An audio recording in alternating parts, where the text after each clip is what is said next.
Good evening, everyone. I'm Meredith VanDuyne. I get to serve as the assistant head of school here at Flint Hill. And it's so wonderful to see students, alumni parents, my gosh, friends, and everyone who's affiliated with the school here tonight. As you know, at Flint Hill, we often ask ourselves, in fact, we challenge ourselves to imagine what's possible.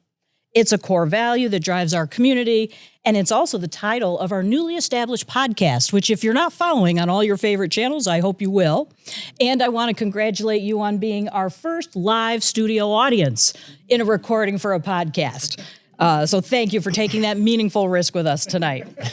And I can't think of a better person to do this with than the fellow sitting to my right, who is Arjun Gupta, who I know you've all seen in our marketing. He's class of 2008. He's the founder and chief technologist of MokshAi, and he's spent his career at the intersection of, I'm going to call it, deep tech and real-world problem solving. Tonight, we're going to cut through the hype. We're going to get into the reality of AI, what it is, what it isn't, how it's changing the way we live and work.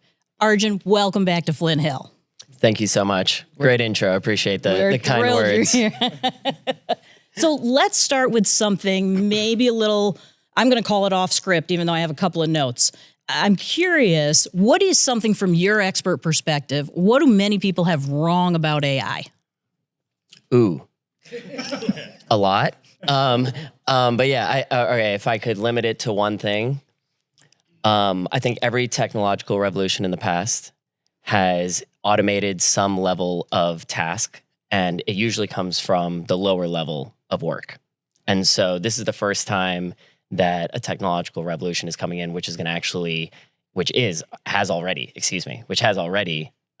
really started to take away some of the work or increase the productivity of white collar jobs. And I think that is probably the biggest reason that this is not a fad.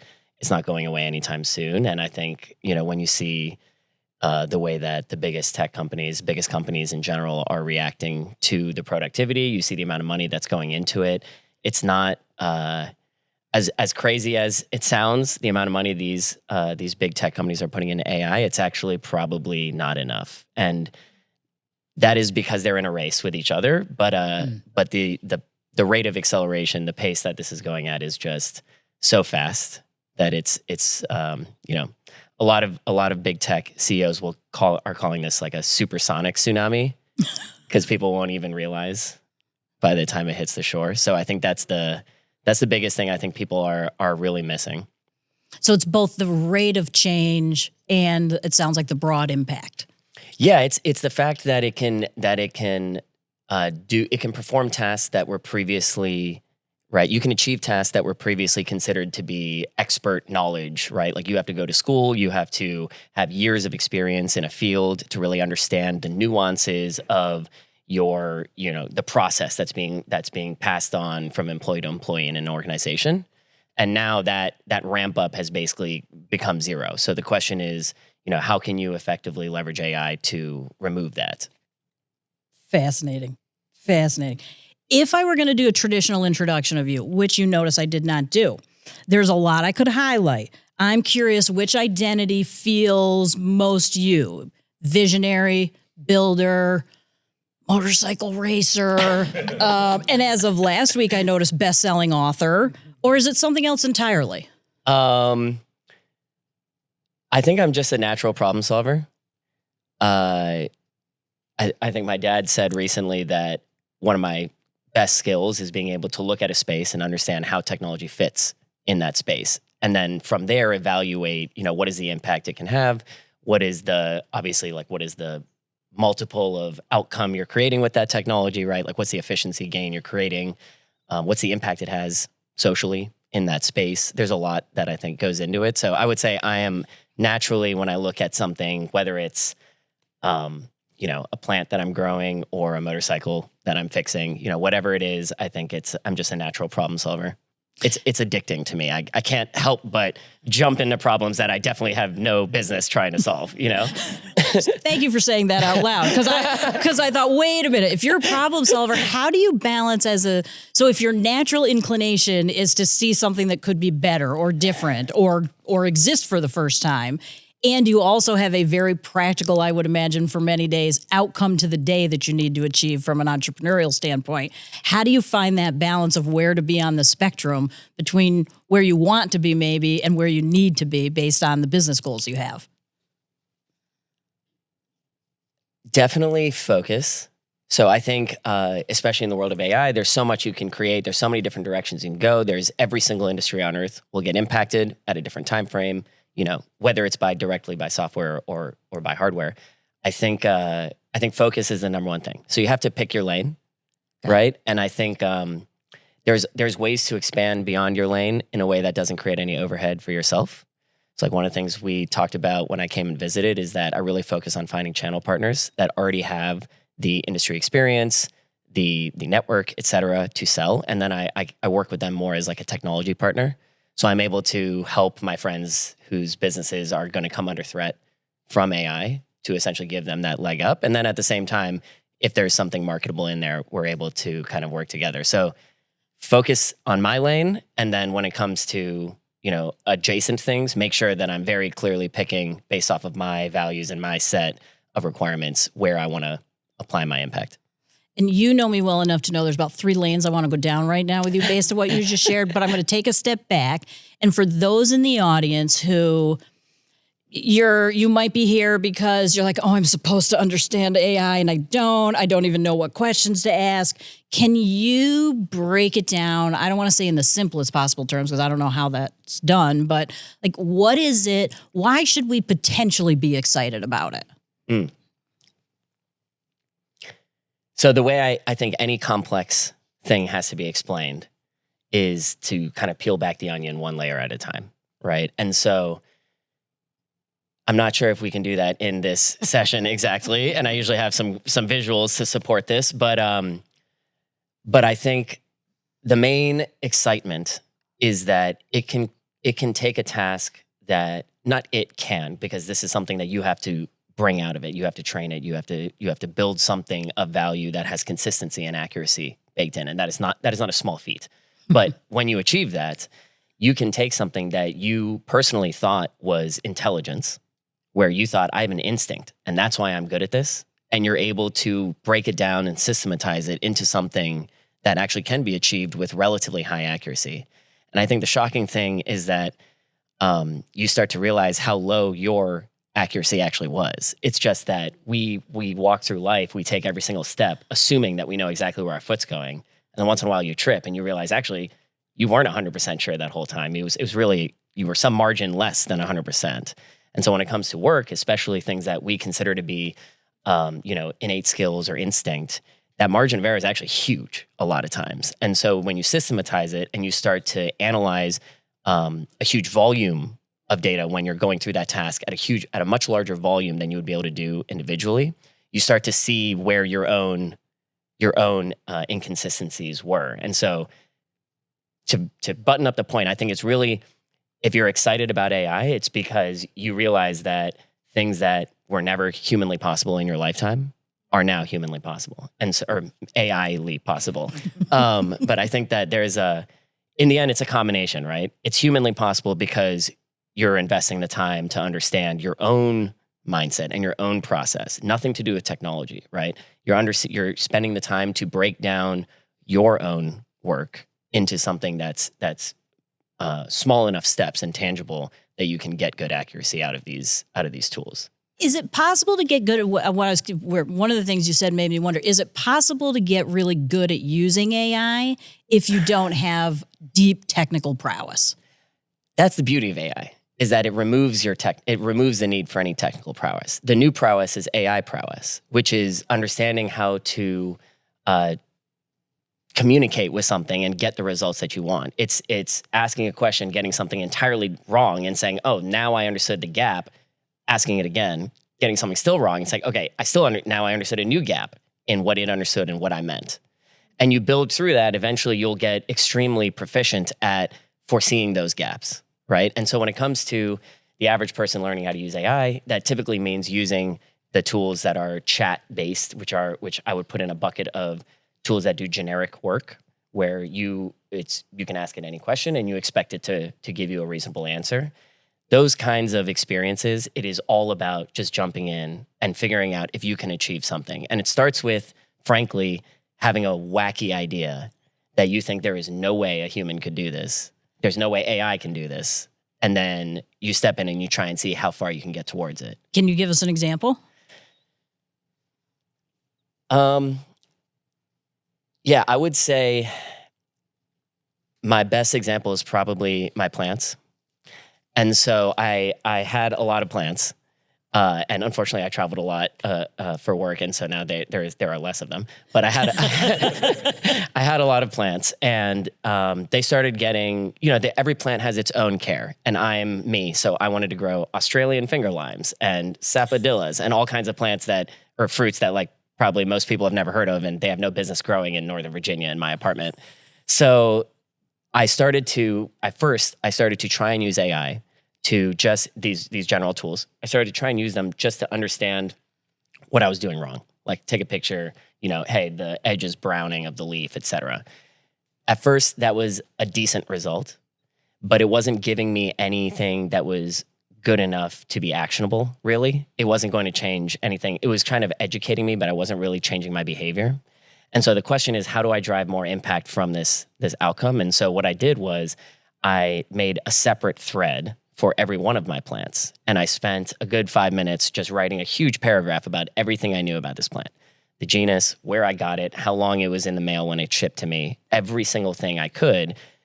I took photos, it started analyzing things. It's in a south-facing window, right? It's too close to the window in the morning. Those are the kinds of feedback you start getting once you add a ton of context to a question. And so I think the best, maybe not the best example from my personal work, but definitely the best example for the audience is to work on adding a ton of context when you don't get the right answer.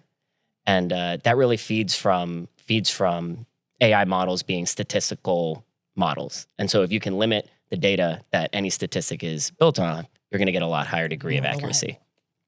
Got it. Okay, thank you. A few minutes ago, you referenced channel partners, and I heard that you might have signed a contract with a multi-billion-dollar company recently. And so I'm curious, assuming you're a newer player in the market than probably some of the companies you were competing with, how did you go about building trust and credibility with a company that I'm guessing had plenty of options out there? Yes. How'd you pull that off? Oh, man. I would say with these larger companies, this is something that I'm learning more on the fly. These enterprise sales is something that is a longer sales cycle than I've really worked on in the past. So a lot of it is a guess and check, being willing to fail, learning along the way outcome.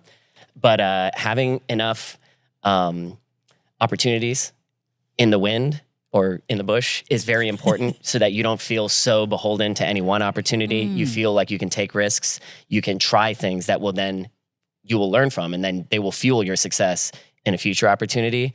But if there's one thing that got me this exact deal you're talking about, it's literally just knowing this person and becoming their friend. And like I spent time with them. I understood everything that they care about, their exact business problems. He had some problems that were not related to our product. Not problems, but he had some work he was doing that wasn't related to our product. And I built him a small free tool to use AI to essentially do that work for him just on the side. And those are, the reason we can do that for free is because if you have when you have a generic tool, very expensive. If you have a very, very specific task you're doing, like he showed me the exact spreadsheet that he was working on and the exact outcome he needed, then I could do that for, fractions of a cent, and so per row of data. So we're talking, it's a very low, when you're talking about a large customer, right? You want to invest a lot of money in that relationship. A lot of people will fly places, they'll take them out, they'll do all kinds of things. But I think if there's one thing I did that has made a huge difference for all of the deals that I'm working on in that size, it's that I'm just willing to go out of my way to make sure that their problems are resolved. And that's actually a trick I learned from a book called The Hard Thing About Hard Things by Ben Horowitz from Andreessen Horowitz. If you've heard of A16Z, they're like one of the most successful VC firms. Phenomenal book if you wanted to learn about some cool stories and some of his background. But yeah, it's a trick I learned from that book.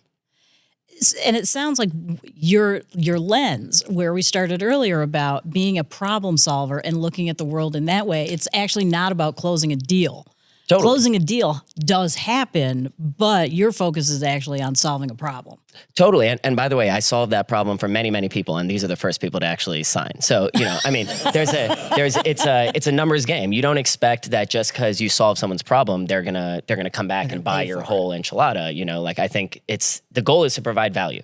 If your entire purpose in life is to provide value to people around you, I think it's hard to go wrong with your actions. You have to know when. And my dad would say that I'm too far on the side of this spectrum, but you have to know when to turn off the tap and let them feel that you have value versus just creating value for free and then them feeling like it's free. There's a certain point of time where you have to convert them, but along the way, how do you build trust is your question, right? Yes. You create value for them without asking for much or anything really, and I think that. Yeah, this is going to be published, so I don't know exactly what I want to say about them, but they literally have never signed into this tool before trusting me with it. That's incredible. Congratulations. Thank you. Wow. So I think it's all about relationship building. It's all about making sure that they know that no matter what happens, you're going to make sure that they're taken care of. So they don't even care what the tool is, really. They know that I'm going to make sure they're investing in the relationship. They're 100% sure I'm going to make sure that their outcome is taken care of. And it's irrelevant how much it costs. It's irrelevant how long it takes. They know I'm going to get it done. It's terrific. I was reflecting on the drive here tonight. So you graduated in 2008. So putting that in context, and for some of us, my gosh, Mr. Gupta seems really old. For others of us, maybe the other end of the spectrum, right? But 2008. Am I Mr. Gupta? For some in this room, you're very much Mr. Gupta, yes. And then there's another Mr. Gupta who's some of us, yes. So, 2008, the upper school building had been open for a couple of years, but only for a couple of years. My gosh, the first iPhone had only been out a few months. I mean, my gosh, think about how far long ago this was technology-wise. I'm curious, were there things you learned at Flint Hill that you can draw, whether it's a dotted line or a direct line, to either ways you look at things today, classes you took, teacher relationships you had that help you show up in the way and make the impact in the way that you want to now? Loaded question. I think that I grew up in an environment which aligned with Flint Hill's values. And that is why my parents selected Flint Hill for me after I went to other private schools that I think we had a little bit less alignment with. And so in a weird way, my upbringing also, right, growing up in a business family, being very focused on service, right, everything is about how can you create value for somebody else and then earn some small piece of that value. But of course, it has to start with creating that value. Right. And so I think coming to Flint Hill, having a lot of the same perspectives on problem solving and innovation, I took some classes that certainly led me in this direction. So one of them I took with Mr. VanDuyne, I took a programming class. And this was in Java.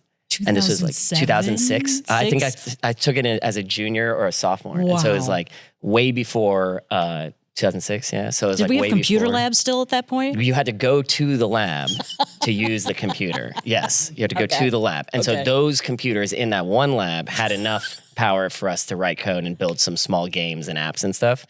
And I think when you're really young and you see something that you think you put in X amount of effort and the outcome is 10X that, you're seeing something that you want to build come to life in real time. I think that's what really drew me to software engineering, because as much as I wanted to tinker with cars, there is an outsized value prop you can get on your time when you're working in computer science. And then maybe the second thing, which I talk about pretty much in every conversation about my time at Flint Hill, but I loved AP Physics. It taught me so much about life, about how to attack a problem.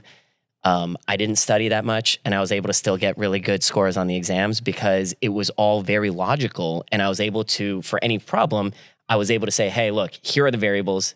Here's the outcome we want. Here's my crib sheet of every formula that's in the textbook written at this size. Find the combination of these things that will end up with this answer, And so I think there were 3 or 4 of us in the class that did that.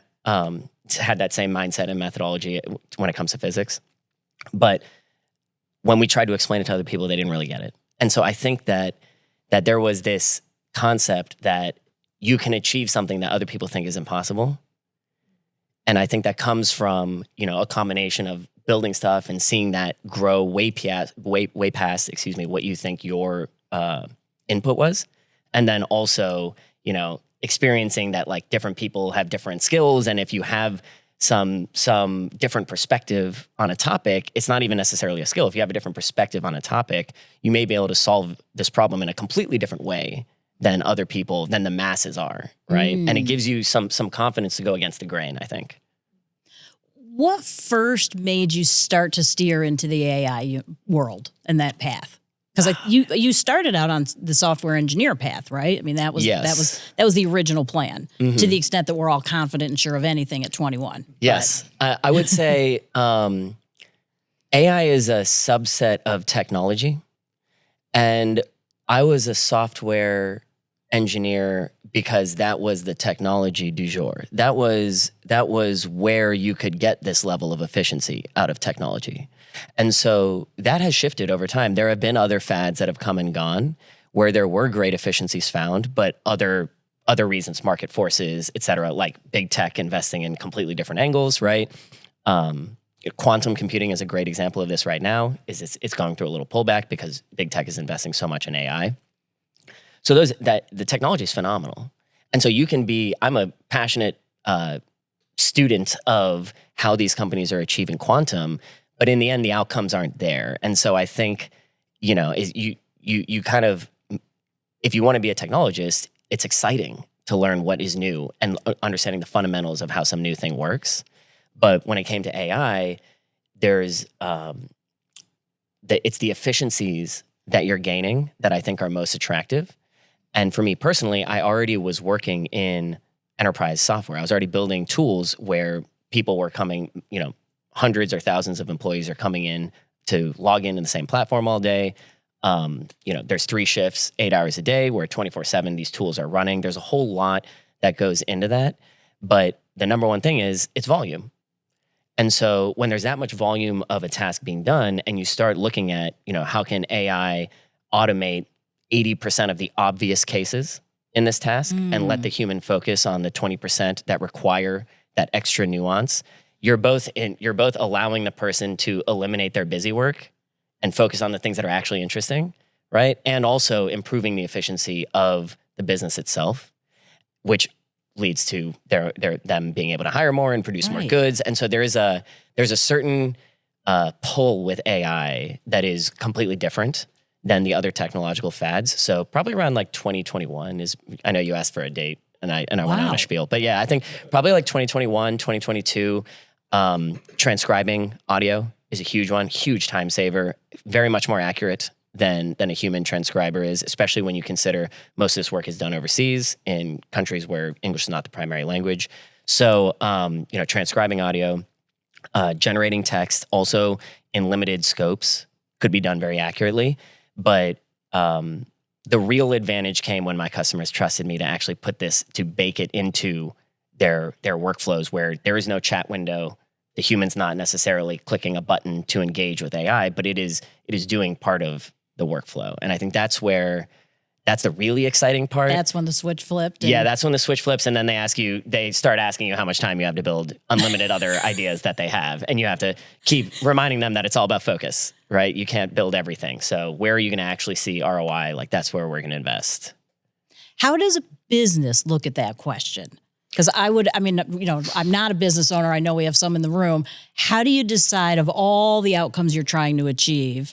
And maybe you know enough about AI to be able to sort of speak the language, but you're actually not a technical expert. How do you decide where to put your time, energy, and effort to getting the most you can out of AI? This is the biggest challenge, right? So for everyone, and I would say focus is probably the one-word answer. But if you think about 10 years ago, there was a digital transformation. Everyone's talking about digital transformation this, digital transformation that. Let's move these offline processes into the cloud. Excuse me. This is not unlike that. So even in the digital transformation, you have to pick where are you going. It is expensive. It's not. This is an investment, right? And it's a big investment. So the question is, where are you going to pick where you're going to get enough ROI off that first investment to fuel your future projects, Okay. right? And so that's how I guide people. Okay. More specifically, if you want to get way more specific on that's like more of a conceptual level. More specifically, it's you let people complain. I'm like, hey, just complain. Complain for 2 hours, 3 hours. I'm going to hear where you are the least inefficient, where technology fits the best, well, where AI can automate. I can automate some of this with AI. And so I think that's really the secret is focusing on problems, not solutions. You focus on where is the biggest problem, and then you start to break down, okay, against this set of problems that we want to invest in fixing, or handling autonomously. How much is it going to cost? What's the accuracy we can get out of this? How can we test these things very succinctly and quickly? The thing about AI is when you're building for a customer that already has a ton of volume, right? Mm-hmm. The levels of efficiency are so high. It's almost like it's unlimited. You can pick whichever one you want. So you can turn the dial just a little bit, but it has a massive impact potentially. Totally. And it's, I want to pick the one where you're going to get the most ROI. Right. But a lot of times people have emotional attachment to their time. And so they will decide that other things are more important because it, frees up one person's time or another person's time specifically.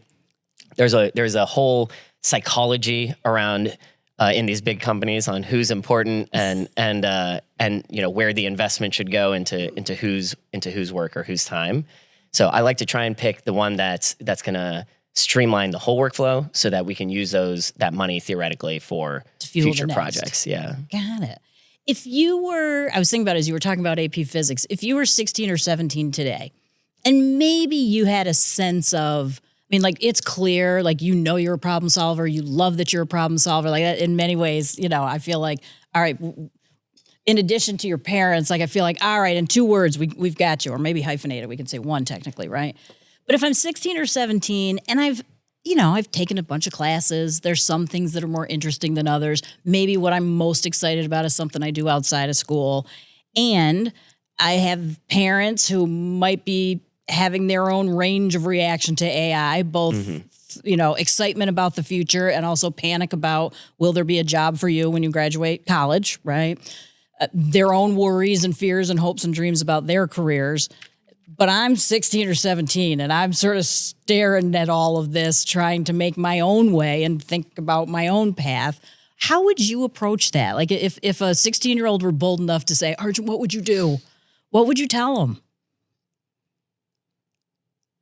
Somewhere split between just have fun and enjoy the ride and don't worry too much because you're only 16 and this thing's gonna change dramatically. Like focusing on where it's at now is not really gonna prepare you. Some combination of that and the flip side, I think maybe it's based on personality. Maybe you got to feed the right person the message that's gonna affect them positively. But I would say if it was someone speaking to me at 16, I would want them to tell me that until maybe 2 or 3 years ago, entrepreneurship was best served in college or right after college because you haven't gotten into debt. You haven't bought a home. You haven't bought a bunch of stuff that you didn't need. You haven't gotten used to the salary, right? And so you take risks and you're willing to live on very, very low means. Today, college is expensive, and college is a huge investment of 4 years of your time. And in the modern world, 4 years is a huge amount of time. It's a huge amount of time, and part of that is because you're learning things that are not academic. A lot of the stuff you're learning at college is not probably most of the stuff you're learning at college is not academic. It's social skills, working with other people, networking, those kinds of things. But right now, being 16 is the best entrepreneurship opportunity you could possibly have. You need almost no money to see how far you can build out a random dream you have. And if there's one thing I know about 16-year-olds, it's that you have a lot of dreams and you don't actually feel, I feel like getting old means you feel like those dreams are no longer possible in your lifetime. And so, I would say even I've felt like that at times in the past. And yet with AI, it's like the whole new thing has exploded where anything I want to do is suddenly possible again. And so, I was joking with you that I wrote off a year of my life because I just made the decision where I decided any hour I spend working on this dream this year is worth 100 hours 12 months from now. So am I willing to make that sacrifice? It's a no-brainer. It's not even a no-brainer. It's an exciting opportunity. It's exciting. it's like such an exciting opportunity to just say, maybe I can do this. Let's just see what happens, And I think as a 16-year-old, I have a business, so we invest in expensive tools, right? We invest in, the $200 a month plan on OpenAI and Claude, because you get access to models that the other plans don't have. You get access to support. You get access to all kinds of different things, which are necessary if you're in an environment where you are taking other people's money, right? Frankly, when other people are trusting you with their money, you need those kinds of things. But most people, they're using the free plan or the $20 a month plan. They're not getting as much value out of it. So I would say, if you're 16, ask your parents to get a family $200 a month plan, because that thing will write you unlimited code. I mean, it's limited, but it's far past unlimited for most of us. Far past what a 16-year-old is trying to build, unless you're trying to build past it, in which case, call me. But yeah, I really think 16 is now the ripe age for someone to step out and try something, because it doesn't require the expertise, the investment, the capital investment, or the time investment, frankly, that it used to. And it's a blessing and a curse, right? As someone who runs a software business, the minute I saw these coding tools starting to get really good, I thought, uh-oh. I mean, my parents will tell you, I was like, oh, we got to pack this thing up. We better figure out another plan here. But it's also, if you get off the floor after a couple days in the fetal position, I think it's also just an incredible opportunity. I was able to take the team that the portion of my team, which I trust so wholeheartedly, where I don't have to micromanage them at all, where they even though they're in India, they even respond and correspond with my customers directly. There's not some, I don't have to keep a shield in between them for fear that they misunderstand, nothing like that. And so I think when you can take that team and then get them trained up, and again, this is a skill. It's not something that comes naturally. You have to struggle through it. So if you can work with them and train them up to leverage these new tools and AI, suddenly you become an extension, right? Like you become, your impact goes 100x as well. And so I tell everybody, you don't need any programmers anymore. You don't need me at all. You can just go online and make whatever you want. But as my dad reminds me anytime I try to make him something on Zoom, there is still a lot of domain knowledge that's extremely valuable when you're building these tools. If you look at the news, you're going to hear all about like security issues, especially with things that are vibe coded or AI coded in general. So those are the kinds of things where, there's a lot of domain knowledge that's still valuable. And I think that's what I learned the most going through this quick wave of I'm obsolete. And then, we're the opposite of obsolete. Everybody needs us, So I think that going through that quick wave, what I realized is, and this applies to every industry, right? Coding was first, legal is second, but these things are already happening. These are already way past like it's happening. It's gone already. The next spaces, right? This will apply to them too. But in the end, it's about taking your expertise and removing the layers between your expertise and the final product, right? So like the less of a telephone game you play between teammates, and I think we all have this experience, right, at work, right? The better your communication. Let's put it positive. The better your communication is with your team, the more effective everything, all the outputs are. And so one of the things that AI does is it allows you to essentially remove software people from the chain, right? And a lot of times people can't stand with one foot in both sides. They're really technical and they're very, very astute and extremely, extremely good at software, or they've got a really good business mindset and they understood processes. When I say business mindset, I mean, it's all about processes. And you have a business person and a technical person come together to create a spec or some kind of a project, right? Some kind of a software, designing it. So I think this whole AI thing, especially with coding going first, it allows you to eliminate the need for that expertise. You are more in direct control of the outcome, and probably the speed at which you can iterate is the most interesting part.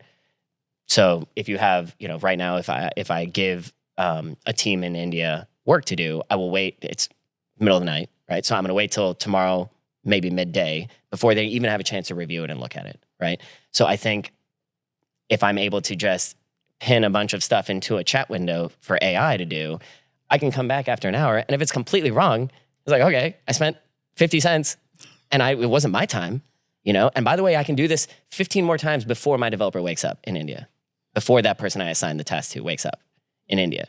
And so I think that it's the scale, it's the economies of like the dramatic impact you can have with AI, especially when you get these like specialized tools, is that it's really like 100 to 1x. And I mean, I have my engineers in India I have a couple guys in India and one guy in France. I have them bill me at the hourly rate that it would take them to do as humans. Like if they were manually writing this code, I let them still bill me, or not let them, I force them to still bill me at that rate. Wow. But I don't actually want them to write any code themselves, because the quality of code that can come out of a tool which has perfect recall for every single word that's in the entire code base, it can foresee things that it can foresee things that even the person who designs it can't foresee. And so when you look at it that way, it's like we're doing ourselves, I would rather pay more. Right? Because again, the outcome is so much better. I would actually pay more for them to use these AI tools. And so there's been a whole shift in the industry because of that. And I mean, I like to pride myself on the fact that I haven't used AI to negatively impact anybody, who works for me in this way is how we do it.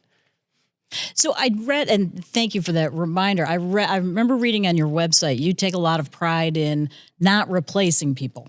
Right, like your motivation behind it is not about replacing people, and it's clear even from what you've shared tonight. Like there's a really strong ethical core that's guiding your approach to this. And let's switch gears a little bit to the ethics of this, because certainly in conversations, at Flint Hill and with others, I mean, we know our mission, vision, and values is at the core of all we do, and so it doesn't matter what part of the school we're in. That is our true north. We are clear, and even though new buildings go up, new programs come and go, new people are here. Like there's just a center to us that helps us always know where we're headed, even though it might be unknown in some ways, but we actually know what we're about and why we're about it. So I'm curious, in your work with other entrepreneurs in your field, like how are you able to be a champion for the ethical use of AI versus, I think, some of the headline stories we see, or maybe just some of the fears we have about, oh my gosh, we all know sometimes it's the bad actors who get really good at some of this tech work faster than the ethics can keep up with it. Absolutely. First and foremost, we did not plan this, I swear. I actually I was down and visiting my parents for Mother's Day weekend. And we talk about values-led decision making a lot, right? And this is a theme that my parents have instilled in me since we were super young. And I think the intoxication is it makes your life easy. It's so easy, right, to live once you have your rule. Hey, this is the rule. It's just black and white, right? And so I think once you have that, it makes it really easy to navigate. And so one of the things we also talked about, just coming from a business family, is that you can make money doing anything. Right? There are people that have made way more money than everybody in this room that have done terrible things to make that money. And the question is, one, how much money do you really need? And usually I find alignment, not always, but you see a lot of alignment between the people who have the most money and what they're willing to do to get there. And then the second question is, what do you want to do? Because you can really do anything. If you have a approach to business, which is that you're creating value for other people, you can really create a business in anything. And so leading by your values and then figuring out, if you agree, then you agree that you can do anything. Then you find something that aligns with your values, right? More directly on replacing humans, just because AI can do some decision-making well, it doesn't mean it can do all decision-making well. And we're nowhere close to something generic, something in that general bucket that can do all things well. It's alarming how fast you see these things getting good at like editing Excel spreadsheets and stuff like that. Alarming and exciting, it's always a combination. But still, when you look to the more specific tools, things that are very, very narrow in what they're trying to accomplish, there's just even an order of magnitude greater of the outcomes. Now, the reason I'm saying that is because the generic tools are not really, it doesn't even seem possible really that they could get that good. But a year ago, none of us thought that it could even form, ChatGPT could form a sentence without making grammatical mistakes. So I think where we're going is probably far beyond all of our imagination. It's incredible, isn't it? And I appreciate your candor around alarming and exciting. Recently I was participated in a webinar about people in my particular industry and work they're doing around AI. And it was fascinating. It was just a couple of days ago. And I was fascinated because they opened the entire presentation with talking about how our brains work and why, and grounding everyone in why are you having a combination of alarm and excitement? It was I wanted to text you and be like, Arjun, you'd be so into this. and it reminds me in many ways of, it is this interesting, it's both AI and HI, right? Or EQ, right? Yeah. I mean, it's actually to leverage this in the best way. It is this intersection Venn diagram, whatever your combination is of looking at something that's going to help us leverage this. If I can give my parents yet another shout out, their whole business philosophy was centered around this saying: you combine the processing power of a computer with the decision-making power of a human. And I would say the adjustment now in the AI world, and this is something that pretty much everything I built and pretty much everything that they've built, at least during my lifetime, has centered around this philosophy, right? So what does that mean? That means we can do this part autonomously with high degree of accuracy. And so the rest of it, where we need that accuracy, that we can't do it autonomously, is where the human is actually creating the most value. It's where they're doing the work where they feel the most valued as well, right? It's eliminating busy work. And so if you think about the way AI is taking over some of our decisions, you can imagine like technology was doing 20% of a white collar job, right? And now maybe it's technology or like software without AI is still doing that 20%. Mm-hmm. And now out of the 80%, we're chipping away, 20, 30% of that into AI tools. But again, there's a whole realm of dexterity needed in the real world, right? Where the reason that software hadn't already taken over those decisions is because there is decision-making, probability, and some kind of inference required. So when you look at taking over the next 20 to 30% with AI, it still leaves, again, the majority. Right. And that is where, if you want to try and start predicting what fields are going to get taken over by AI and in what sequence, you look at the things that require the most dexterity, not only in software or not only in your business process, but in the physical world as well, right? And so like plumbing is not going to be solved by AI anytime soon because there's just so much. You show up and it's always different. It's completely unique. You got to break the wall to understand it half the time, right? What's even going on. So there's a dexterity to the situation, if that makes sense. Yes. Not, and there's a physical dexterity, sure, but I'm more mean when you arrive at a home, you have to be completely fluid. Right. It's not problem number 6. Right. Exactly. Right. Exactly. You didn't bring the exact tools and parts you needed, right? You brought a whole. They always have to go set. to the truck.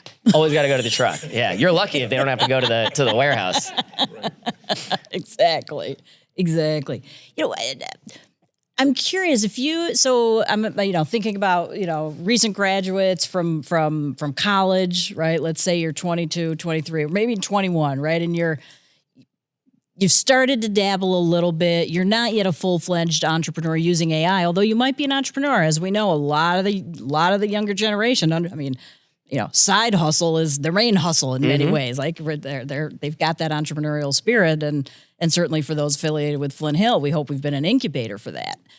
And if I'm not yet a full-fledged entrepreneur who can support even my basic, I haven't taken on the debt, I haven't taken on some of the shiny things that I was sure I needed to live with yet, and I was evaluating employment opportunities and looking at different companies and trying to figure out, okay, I'm new to all this. I'm trying to figure out my own way. And it wasn't just the excitement of, ooh, you offered me a job, so I'm going to take it.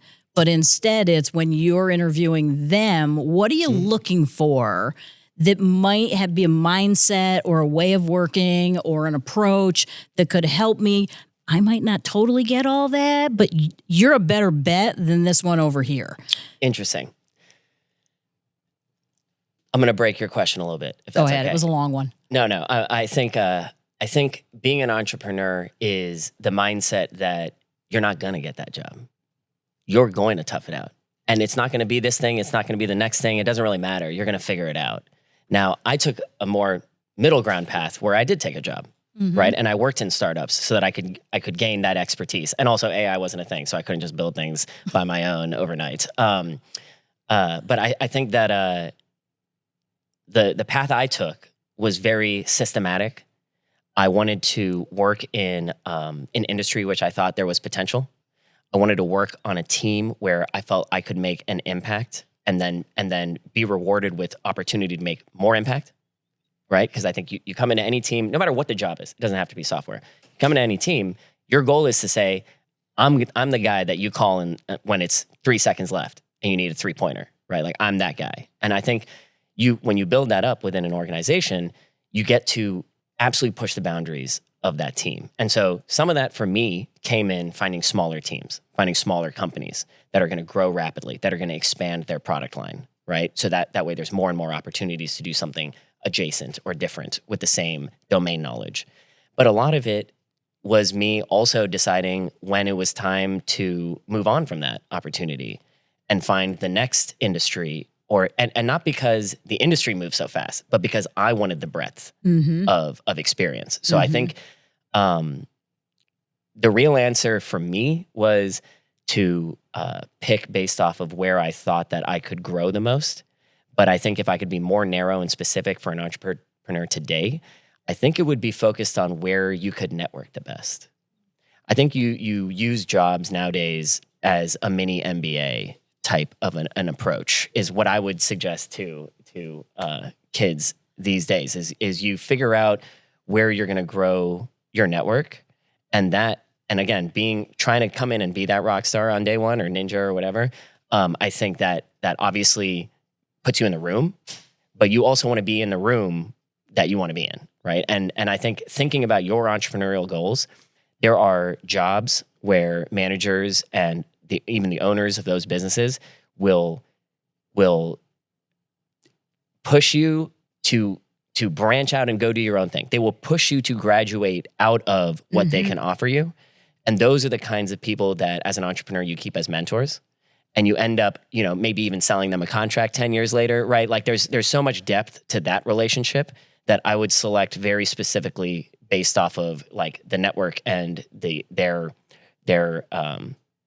interest in entrepreneurship themselves, right? When it comes to, I think the second piece of your question, how creatively are they solving problems? Are they open to just absolutely any solution on earth, right? That's the place you want to be, where everyone talks about flat structure and no hierarchy and all that stuff. It can't physically exist. If you've been somewhere for 2 years, someone else hasn't even worked on it in that industry, your opinion is of more value, right? You have the domain knowledge, you've talked to customers, you've worked on the product. There is a natural hierarchy that comes out of these things. But how can you evaluate very quickly whether or not this team that you're working with is willing to go to any length to solve that problem, right? And has maybe even more if you're lucky, they have a systematic approach to evaluating that problem and the solution that you can learn from, and you can use in your entrepreneurship mission, right? Because if you're an entrepreneur, you're getting a job for health insurance, you're getting a job to pay rent, and then you're not taking on any more extra responsibility beyond what you think is going to help you navigate your entrepreneurial career. And so I always had so I had an auto parts import export business where I had no money, but I put $15,000 on my credit card, and I said, when the parts get here, I'll figure out how to sell it. I had them all sold before they got here.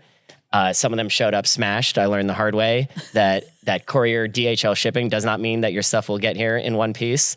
They also throw boxes around. And so I think, you go out on a ledge, this is something that where I learned way, way, way more than what I learned at work during that time. Okay, and so I went out on a ledge. I learned many things, actually.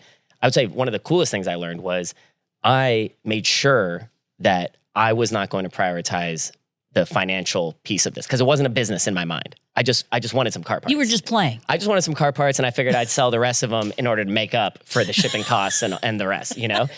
And so You were solving a problem you I was had. just trying to sell at a 10% markup so that the one thing I wanted was free, you know?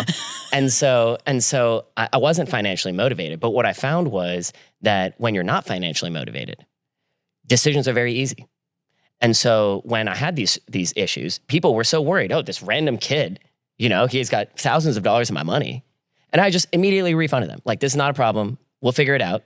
Whatever. Those two people became such brand champions that this became an entire business. Because they went, anybody who said anything about do you know this guy Arjun? Spare you for my silly forum nicknames, but do you know this guy Arjun? You know, and these two guys would be there and say, hey, the number one thing you got to know about him is your money's safe. And in the auto industry, that was a massive differentiator. And so I think, you know, I learned so much from you didn't even know that when you went into it. I had no idea. I was just trying to sell for 10% markup to get my parts for free. And then the biggest retailers of these parts in the United States reached out to me and said, hey, can you please sell for like a 40% markup? Just don't wreck the entire industry. Like, you can make money too. And I was like, oh no, I'm man of the people. I'm not trying to make money. Wait, hold on. How much?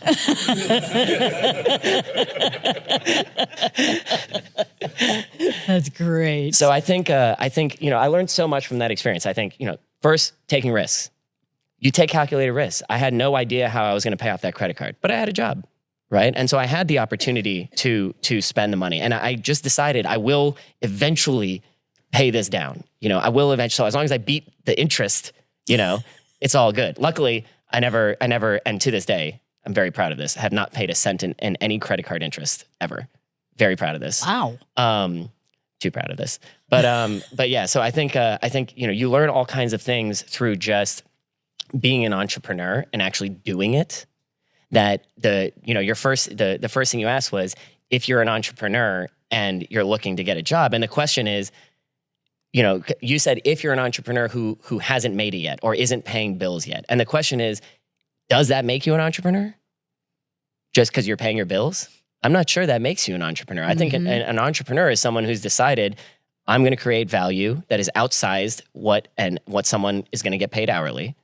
And I'm going to be super creative about where that can come from, how I can create that value, right? And I'm going to make it. I will make one of these things work, and everyone that fails is a huge opportunity to learn. And so, I mean, I'll give you even an example from this past year where I feel like, you know, the risks I take now are the largest risks I've ever taken in my life, but they're also the most informed. Mm-hmm. And so, are they really the riskiest? Not really, in a way. And so, every tool we build, if I'm going to invest, there's 100 things that people come up with a week, which I could be building and then exploring those markets with those people, right? And I have lots of friends like my buddy Bo here who own businesses, and they have two options, right? You can either figure out how AI is going to create productivity in your business, or you're going to watch other people figure it out, and your margins will suffer and your pricing will get more constrained. It's a reality. And so I think when you have unlimited opportunities, you start to say, hey, what was the thing that hampered success, whatever your criteria is, in the last one, right? And so every one I build is the most exciting one.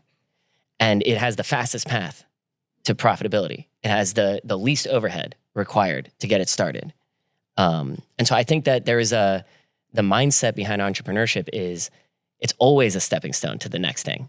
Even if you sell something for as much money as you want in 10 lifetimes, and you set up your entire family, you're not going to really feel whole until you start working on something that's even more exciting and a bigger mountain to climb than that, because that's just the way it is. That's who you are. And I think we come from a family of entrepreneurs. My parents should be more than retired, and yet they work all day on cool projects, and they'll tell you it's not even work, you know? And so I think being an entrepreneur is being daily. You just get up excited about, well, not every day, but you get up excited about the opportunity to create outsized value. That's how I see it. These are all my opinions. Well, there's a master class in entrepreneurship you could clearly give to our students. You might be back on campus soon, Arjun.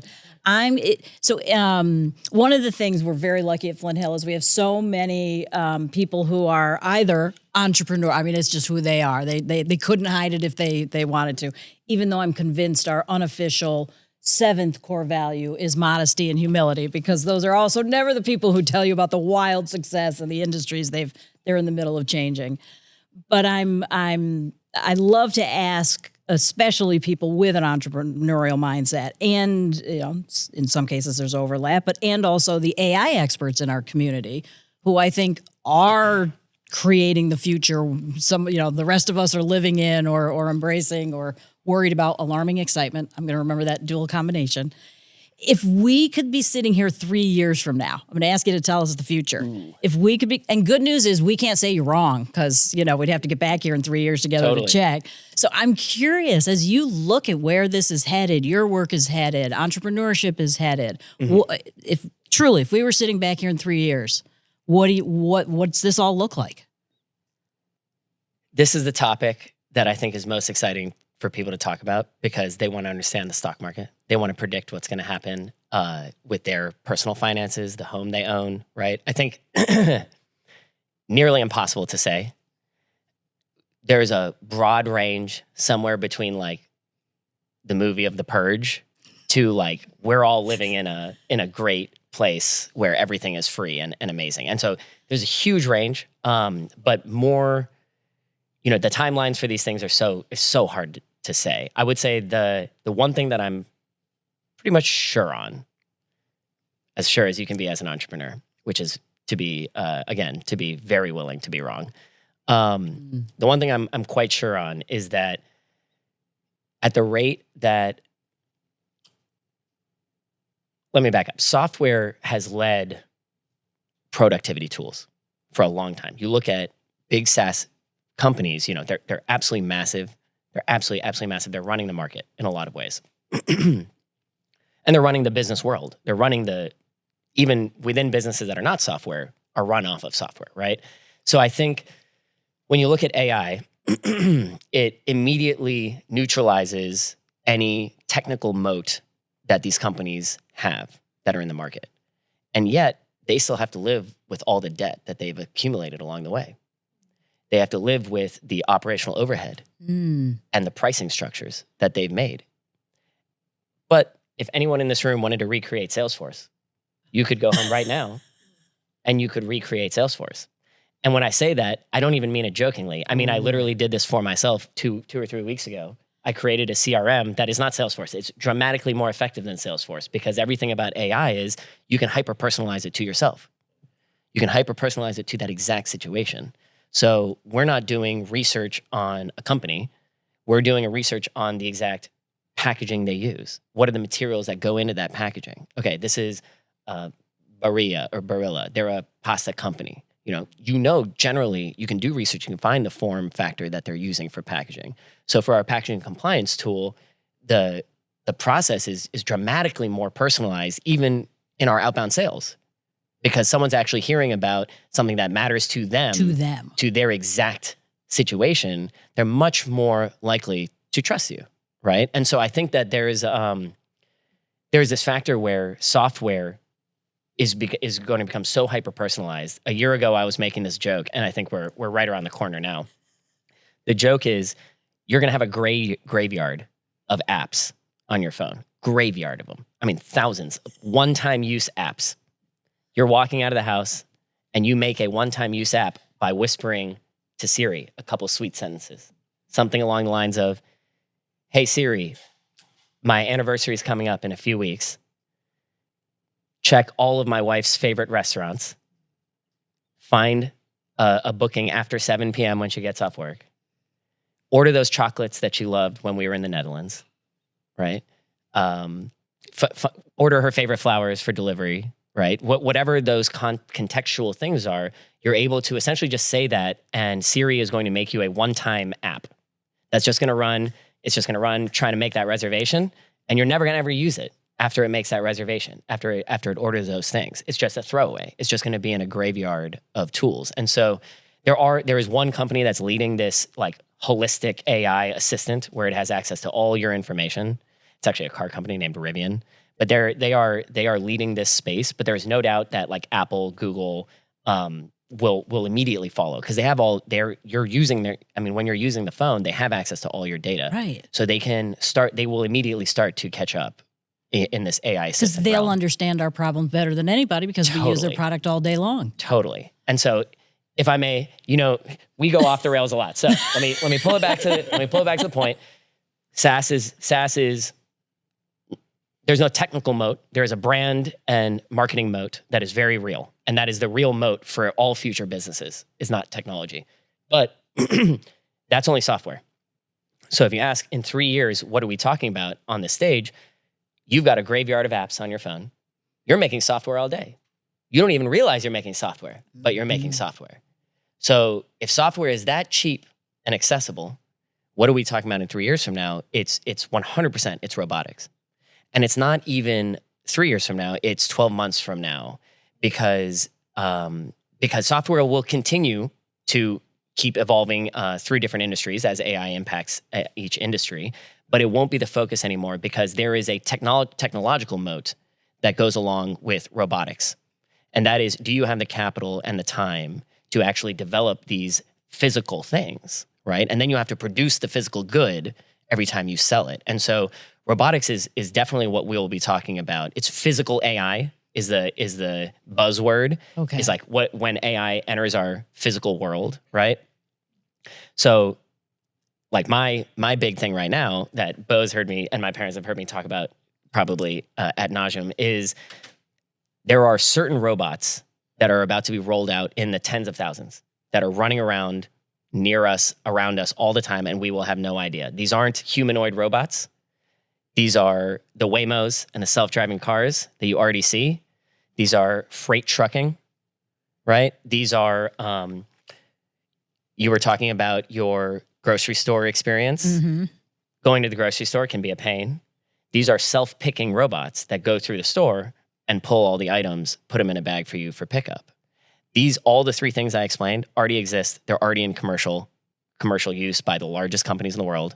And they're only going to explode in volume. And so I think, 1 year from now, 2 years from now, we're walking around with a lot of robotics and AI that we don't necessarily even notice. And if there's any proof of that, it's that Google search is AI. We've been using Google search for 20 years and suddenly everybody only cares about talking about AI for the last 24 months, And so it's how well can they seamlessly integrate it in your life, right? You're never going to notice that freight truck is driverless, and yet it's going to create magnitudes of efficiency in that space where you see the largest companies in robotics are attacking it for that reason. And how hard is the decision making of driving down a highway? If you're using just the use case of driving down a highway, how hard is that decision making? Like stay between the lines. You can see, because it's a robot, it can see 1,000 meters down the road. A little better than us. A little bit better. It can see, to be blindingly clear, it can see a twig on the road 1,000 meters down the road, which is 34 seconds of reaction time for a Class 8 freight truck. Not to go too nerdy or anything, but yeah, there's another great example within freight trucking is humans are limited to driving 11 hours straight. That is just part of regulatory safety because there's also 7,500 deaths a year that are caused by Class 8 truck accidents. You're in a freight truck, doesn't take that much to kill somebody in another car. And so, because of the weight, sorry. So I think, when you look at freight companies that have invested in a whole ton of trucks and infrastructure and drivers, right? Now you're saying, hey, that same truck can drive 22 hours a day. So you only need half as many trucks. And when we talk about outsized value, those berries that you're hauling are going to get there twice as fast. So that 14-day shelf life or 7-day shelf life becomes a 9-day shelf life, And so I think that there is these kinds of efficiencies which are so dramatic. There's just such a paradigm shift in the way that these businesses will operate that is really what we will be talking about. Well, you're going to put on your calendar 3 years from now. I do want you to come back, and we're all going to, marvel at what we've all hopefully co-created. Got it. If I know anything about Huskies, is that we are a very curious group.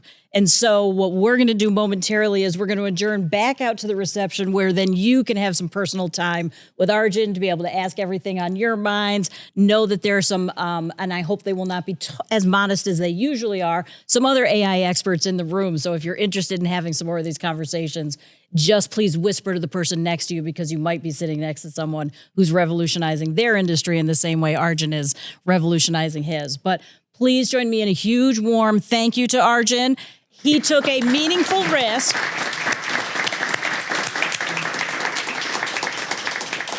In the spirit of Flint Hill's vision, one part which I know you all know, which is to take a meaningful risk. This will shock you to learn this was Arjun's very first podcast. And exactly. You would never know, would you? This is amazing. If it wasn't for, thank you so much. Thank you. And we're so proud it was as an alma mater, Flint Hill. All right. Yeah, okay, definitely. friends, you've been sitting for an hour. Let's stand, let's stretch, let's get some food and drink. Thank you. Thank you, guys.